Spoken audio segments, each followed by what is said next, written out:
sombong itu adalah orang yang tidak mau berdoa kepada Allah. Na'udzubillah min dzalik. Dalam suatu riwayat ya, yang menjelaskan tadi ya, yang menjelaskan tentang ayat yang ke berapa tadi, ke 60 surah Ghafir, Rasulullah SAW bersabda ya. Jadi di dalam lanjutan tadi, ud'uni astajib lakum innalladzina yastakbiruna an ibadati sayadkhuluna jahannama dakhirin. Ini ibarah yang mengungkapkan bagaimana orang yang tidak mau berdoa itu dianggap oleh Allah sebagai orang yang sombong. Dalam sebuah riwayat Rasulullah SAW bersabda, inna du'a huwal ibadah. Jadi doa yang kita panjatkan itu bapak-bapak dan ibu-ibu sekalian adalah ibadah. Ya, ibadah ya. Makanya sholat itu pengertian secara bahasa as-sholatu ad-du'a. Ya pernah mendengar ya istilah itu ya. Jadi sholat yang kita lakukan, ibadah yang kita lakukan setiap hari itu pada hakikatnya adalah doa, munajat. Makanya ada sebuah ungkapan dari ulama yang mengatakan bahwa ibadah sholat itu adalah mi'raj ruhani. Ya pernah dengar istilah itu ya, mi'raj ruhani. Bagaimana hati dan jiwa kita itu melakukan mi'raj ya. Kenapa? Karena kita dalam posisi menghadap kepada Allah Subhanahu wa Ta'ala dengan doa yang kita panjatkan, dengan gerakan-gerakan yang dimulai dengan takbiratul ihram dan diakhiri dengan salam. Semuanya itu merupakan apa? Ungkapan munajat doa kita kepada Allah Subhanahu wa Ta'ala. Maka Rasulullah SAW mengatakan inna du'a huwal ibadah. Ya, jadi doa yang kita panjatkan itu pada hakikatnya adalah ibadah yang kita lakukan. Ya, kalau kita betul-betul memahami ya, makanya jangan sampai ada anggapan doa saya kok belum tidak dikabulkan oleh Allah, belum dikabulkan oleh Allah dan lain sebagainya ya. Kemudian Rasulullah membaca ayat surah Ghafir yang ke-60 tadi. Tsumma qara'a, Rasulullah membaca ud'uni astajib lakum. Jadi berdoalah kalian kepadaku, niscaya aku akan kabulkan doa kalian. Innalladzina yastakbirun, sesungguhnya orang-orang yang sombong an ibadati, yang sombong terhadap untuk beribadah kepadaku, dalam kurung berdoa. Orang yang sombong untuk berdoa artinya tidak mau berdoa setelah sholat selesai ya. Tidak mungkin jarang juga orang yang melakukan doa di di rumah atau di mana ya. Karena kesempatan untuk di masjid itu betul-betul banyak berdoa kepada Allah Subhanahu wa Ta'ala. Maka di dalam salah satu waktu-waktu doa yang dikabulkan oleh Allah adalah bainal adzan wal iqamah ya, antara azan dan iqamah, ketika dikumandangkan azan dan iqamah di tengah-tengah itu, salah satunya seperti itu. Ya betul-betul kita berdoa dengan serius, berdoa betul-betul yakin kepada Allah Subhanahu wa Ta'ala terhadap doa yang kita panjatkan ya.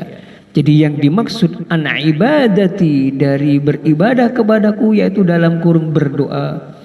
Orang yang sombong, yang tidak mau berdoa, sayadkhuluna jahannama dakhirin, maka dia akan masuk ke dalam neraka jahanam dakhirin, dalam keadaan hina ya, dakhirin tadi ya. Jadi Rasulullah menjelaskan tentang bagaimana kesimpulan orang yang tidak mau berdoa, termasuk orang-orang yang sombong ya, orang-orang yang tidak mau berdoa kepada Allah ya, menganggap dirinya paling segalanya. Sehingga di antara adab doa sebagaimana tadi yang saya katakan adalah al-ilha ya. Dalam sebuah riwayat dikatakan ud'ullah wa antum muqinuna bil ijabah. Ini ya syarat pertama ya, Jadi berdoalah kalian kepada Allah dengan yakin bahwa apa? Doa yang kita panjatkan itu betul-betul diterima oleh Allah. Sebagaimana tadi syarat yang pertama tadi ya, orang yang betul-betul ilhah, ada keseriusan berdoa, betul-betul mengharap doa kita dikabulkan oleh Allah dengan penuh keyakinan ya. Bukan hanya berdoanya. Yang penting berdoa, tidak ada adab, tidak ada apa ya. Kemudian naudzubillah sambil bercanda atau bagaimana ya. Ini sering juga kita menjumpai ya, orang-orang berdoa tidak ada yang ketika dipimpin dalam suatu majlis dalam doa ya, jangan sampai kita juga tidak ada kata mengucapkan amin aja susah setengah mati ya kan. Yang sering ya bahwa ketika dipimpin oleh orang yang berdoa ya, kemudian untuk mengucapkan amin saja sangat susah ya. Minimal dalam berdoa kalau dilakukan secara dalam majelis misalkan ya, majelis doa yang kita panjatkan ya, minimal ada ungkapan amin, mungkin walaupun tidak mengerti artinya apa yang dipanjatkan dalam doanya begitu ya. Insyaallah ketika kita betul-betul yakin atas doa yang kita panjatkan, maka Allah akan mengabulkan doa kita. Jadi ud'ullah wa antum muqinuna bil ijabah. Jadi berdoalah kalian kepada Allah Subhanahu wa taala dengan keadaan yakin bahwa Allah akan mengabulkan doa-doa yang kita panjatkan ya. Dalam hadis qudsi Allah, kalau tidak salah pada awal-awal dulu saya menjelaskan tentang suratul Fatihah ya. Dalam hadis qudsi ini Allah berfirman, ana inda dhanni abdi. Aku itu kata Allah dalam persangkaan hambaku. Ya. In dhanna bi khairan falahu. Apabila hambaku menyangka, berprasangka baik kepadaku, maka niscaya aku akan apa? Mengabulkan kebaikan yang dia minta. Sebaliknya wa in dhanna bi syarran falahu. Dan jika hambaku berdoa kepadaku ataukah misalkan berprasangka ya, buruk naudzubillah kepada Allah Subhanahu wa taala, aku misalkan ada ungkapan berpuluh-puluh tahun misalkan aku berdoa tapi tidak pernah dikabulkan oleh Allah bla bla bla, misalkan seperti itu ya ibu-ibu ya, bapak-bapak dan sekalian, maka jika kita berprasangka buruk kepada Allah, maka Allah akan membalas prasangka buruk kita itu dengan apa? Dengan balasan yang setimpal ya.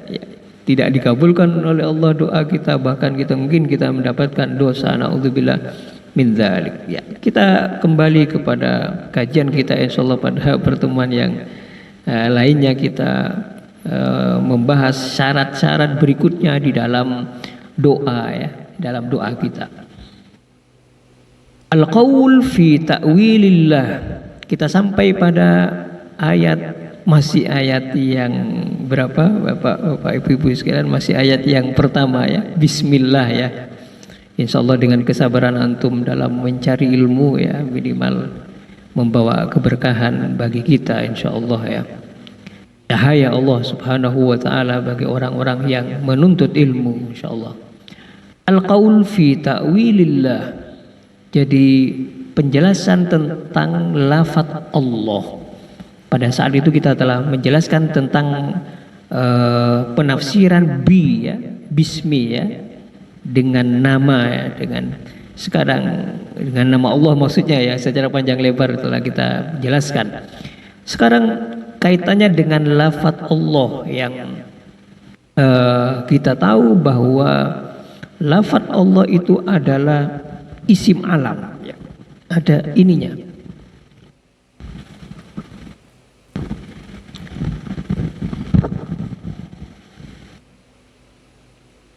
Jadi lafaz Allah ya,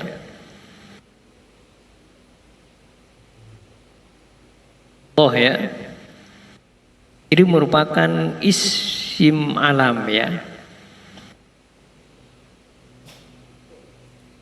Isim alam. Isim alam itu adalah nama yang diletakkan kepada sesuatu, ya, pada sesuatu ataukah seseorang